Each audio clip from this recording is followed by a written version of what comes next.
Use of since and for. Since हे starting पॉईंटसाठी वापरलं जातं. So Monday, June and 2020. Okay. So for हे पिरियड ऑफ टाईमसाठी वापरलं जातं जे नंबर्समध्ये काउंट होतं. So 3 days, 6 months, 10 years. So for वापरलं जातं. इथं dash 5 years. So for 5 years का वापरलं, कारण इथं नंबर्समध्ये काउंट झालेलं आहे, नंबरमध्ये. सो फॉर वापरलं इथं. ओके. सो मार्च म्हणजे हा पर्टिक्युलर एका मंथबद्दल इथं बोललं जाते, त्यामुळे इथं आपण सिन्स यूज करतोय. 2022. सो पर्टिक्युलर एका इयरबद्दल बोललं जातंय, त्यामुळे इथं सिन्स वापरलंय. 10 minutes म्हणजे नंबरमध्ये काउंट केलेला आहे. ओके. 10 minutes.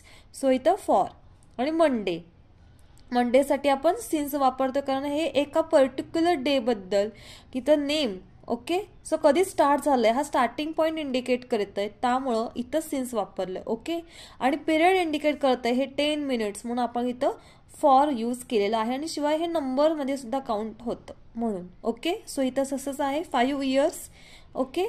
सो इथं सुद्धा फॉर वापरले, कारण ते पिरियडमध्ये गेलेलं आहे, नंबरमध्ये काउंट झालेलं आहे. ओके. थँक्यू.